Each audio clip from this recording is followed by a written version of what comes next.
Well, 500 subscribers. At the beginning, didn't think this was gonna happen. But thanks, guys.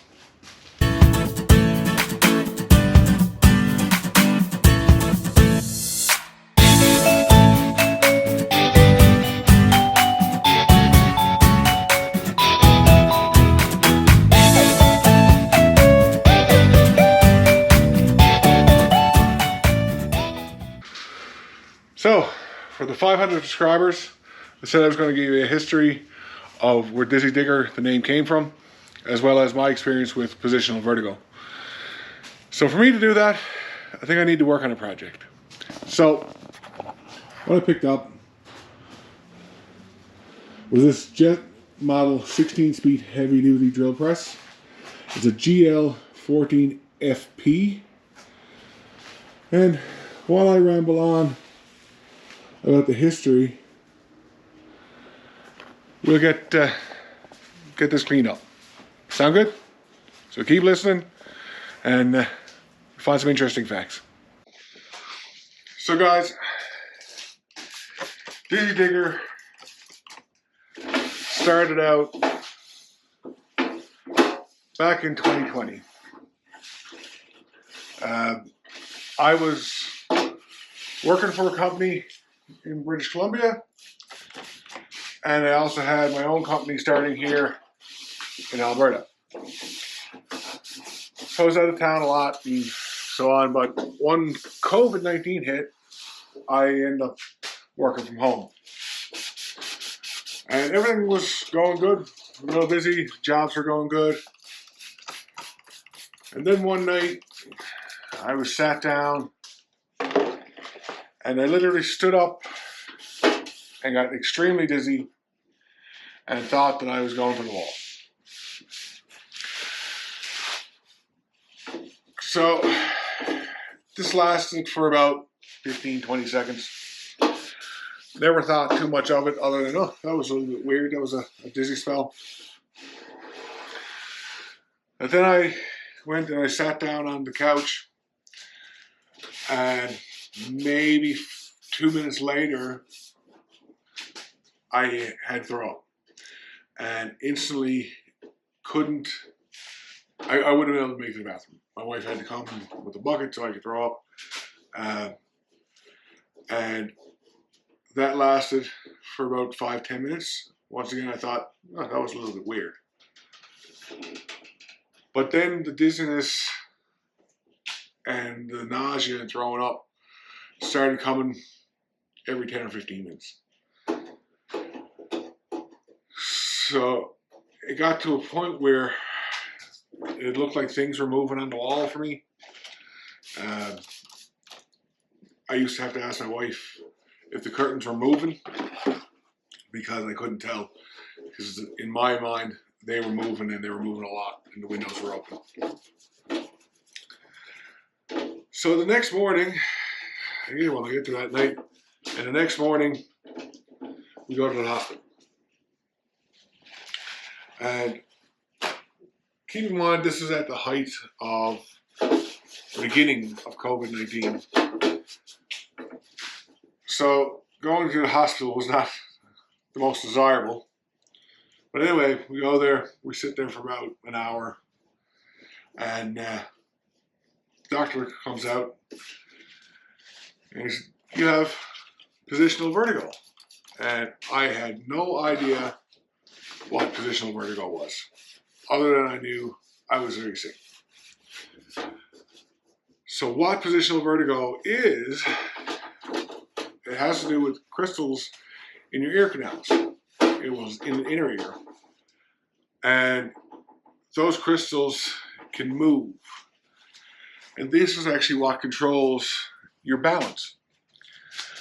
So my body was stopped, but my ears were telling me that I wasn't. So I felt like I was still moving when I wasn't. So he gave me some pills, and his advice was, these are gonna really, really work, or they're not gonna work at all. Very good. We'll try. So I go home,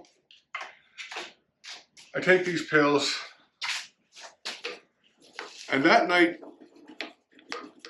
the nausea and dizziness is not too bad. So I figured, well, maybe these pills are going to work in a few days. I'll be over it. So for the next day and a half, it actually seemed to come around. And I was like, perfect. It's kind of a bump in the road, no big deal. On day 3, I was literally in bed for the whole day, plus the next 2 days. I could not function. I could not get out of bed. Everything was moving. I couldn't move. So I go to my GP doctor, and he recommends trying physiotherapy. So normally for me, if I call a physiotherapist, you're going to book an appointment a couple of weeks out or whatever, or a week out. So I called the physiotherapist, and they were like, you have vertigo, we'll get you in today, because it's such a miserable condition. So I go to this physiotherapist, and they do what's called an Ep28 maneuver. And an Ep28 maneuver is different rolls, and what it's designed to do is to get the crystals in your ears to go back in their spot. So basically, the rolls that they do, they're following the path of your ear canals, or the tubes in your ear canals. And that first session was absolutely miserable. Every time he would roll me to one side or the other, I would get super dizzy, super nauseous. And by the time a half-hour session was over, I had to sit in the truck for 20 minutes, half hour, before I could even leave. Now, the funniest thing with this was, if I was driving, I was fine. Other than the fact of coming on late at night or on dark, I found my eyes would get heavy. So that was fine. I kept going back. And finally, they done this testing on me. And it was like you had virtual reality glasses on. And they would do the rolls on you so they could see what was happening with your eyes. So when they done this on me the first time, I would roll to one side, and my eyes, they could clearly see, were flickering. They would go side to side. And I'm not sure if I pronounced it right, but the person was called nystagmus. And it's where your eyes flicker. Uncontrolled flicker back and forth. And this is where your eyes are still trying to track your movement, even though you're stopped. So that wasn't very fun, but I thought, well, now at least we're getting somewhere. We know kind of what's happening. We can fix this problem. Unfortunately for me, as the days and weeks passed, it wasn't getting any better. So now here came the fact of I couldn't look at a computer screen because trying to concentrate on what was happening on the screen was making me dizzy and making me sick. And at this point, I didn't know if I would be able to operate an excavator anymore. So I was forced to look at, what am I going to do for the rest of my life if I can't do the things that I've been trained to do and are currently my jobs. So definitely some hard depression. Just because I'm looking at this of, what do I do? I don't know what else to do for work. I have a wife and a house, and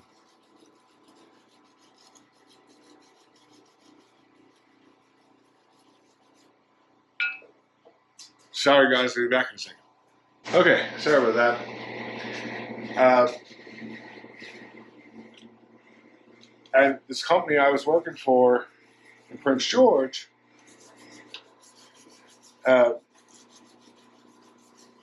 I remember being on a conference call with the president of this company, and every 5 or 6 minutes, having to say to him, you gotta give me a minute, I gotta go throw up. And with what was happening, it's not a physical thing that you can see. It's not like a broken arm or a broken leg where people can actually see it.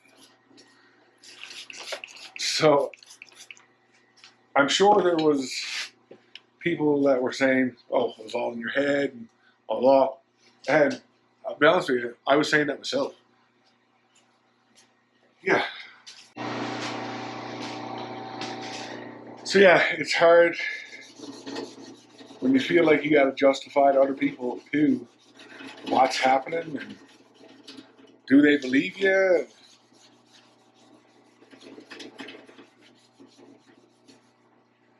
So it was a very, very low point in my life. And my workers seen it firsthand. They have seen me get sick basically on a whim. One that comes to my mind is, we were doing a job and there was a set of temporary stairs, or a temporary ramp, that the carpenters had put in up to this house. And said to the guys, take a sledgehammer, go over, knock it off so we can do the grading and put it back.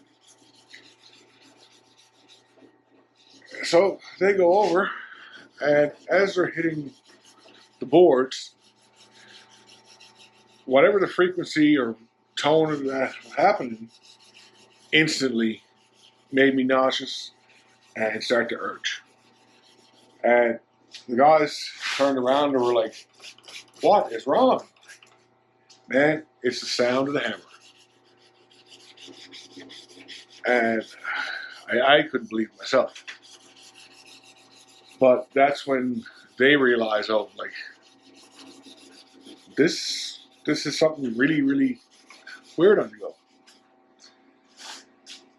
And only for my guys, I wouldn't have my company now, because I wouldn't have been able to do it myself.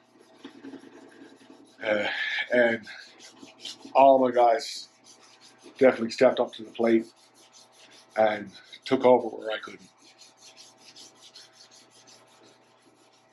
So, how does that relate to Dizzy Digger? Well, hence, I'm an excavator operator, and I was dizzy. So what I had found was that I had to keep trying. I had to find my triggers. I had to find out how to work through them. So I took a couple of small jobs that I could do on my own in the excavator. And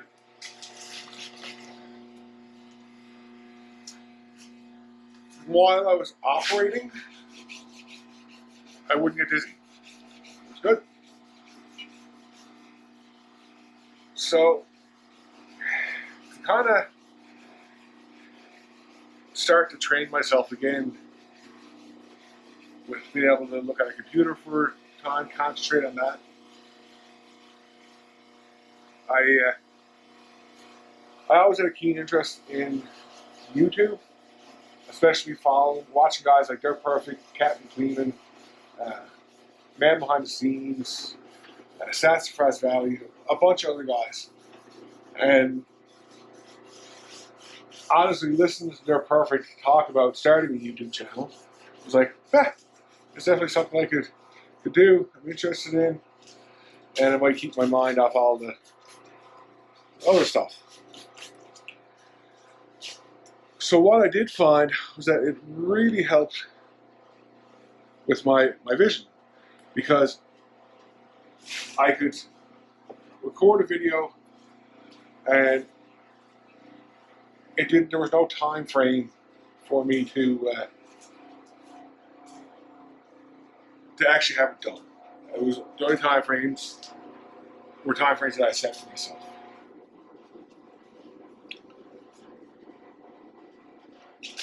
So then it was trying to come up with a name, and this Dizzy Digger seemed very much to fit. And it was a good play for anybody who knew me when this was really, really bad, and they could understand where Dizzy Digger was coming from.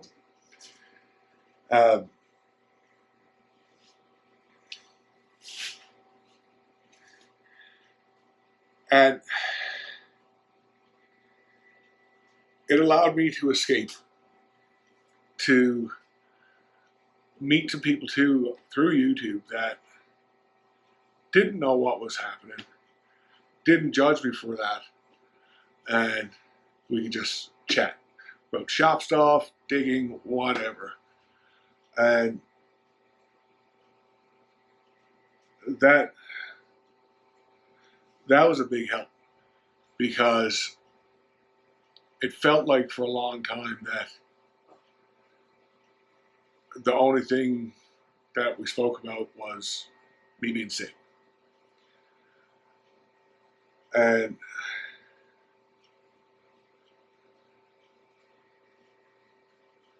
I didn't like that. I don't mind being the center of attention for if there's a good laugh or something like that, but I don't like being the center of attention because I'm sick or whatever like that.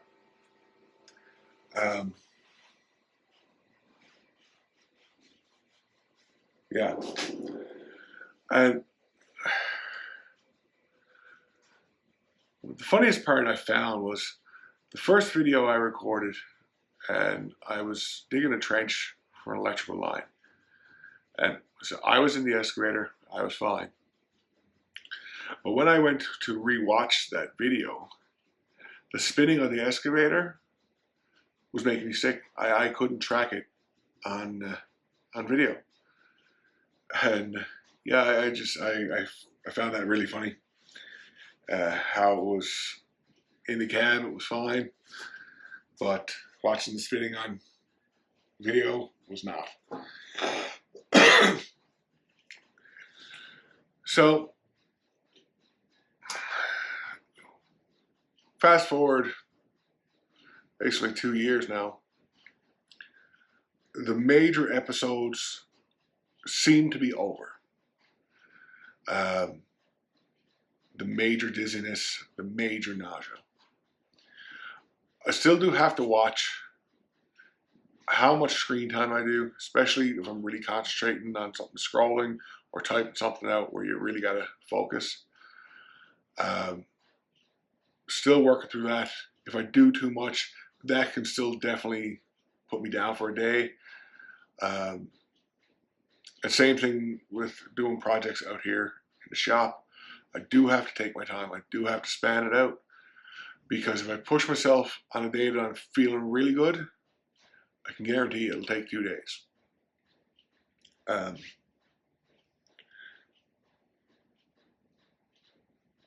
One thing that this positional vertigo has really, really taught me is you need people to lean on.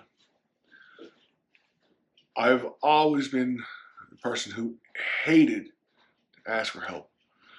I would bend and break myself up trying to do something by myself before I'd ask for help. I'd be the first one to come over and help you, but I hated to ask for myself. And this forced me to change that. Because if I didn't ask for help, nothing was happening. I physically couldn't do it myself. And call it pride or ego, but that was a hard pill to swallow for me. And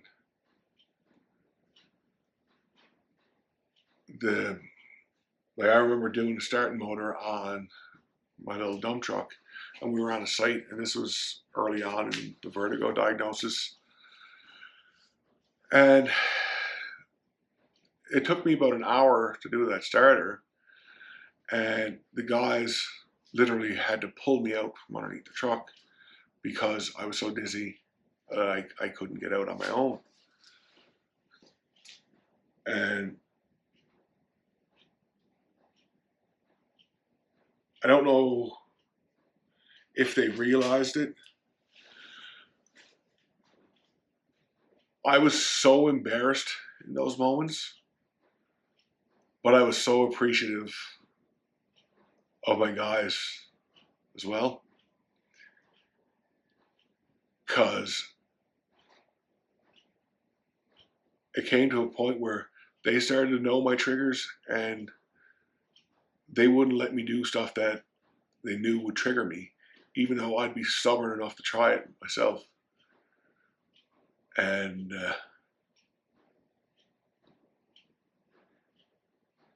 yeah,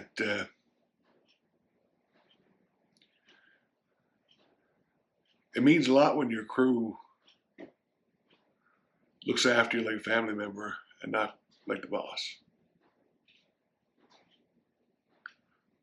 Yeah.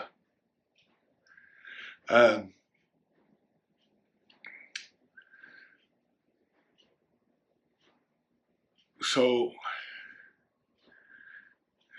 I guess I'm going to wrap up soon because I thought I was more ready to talk about this than I actually am.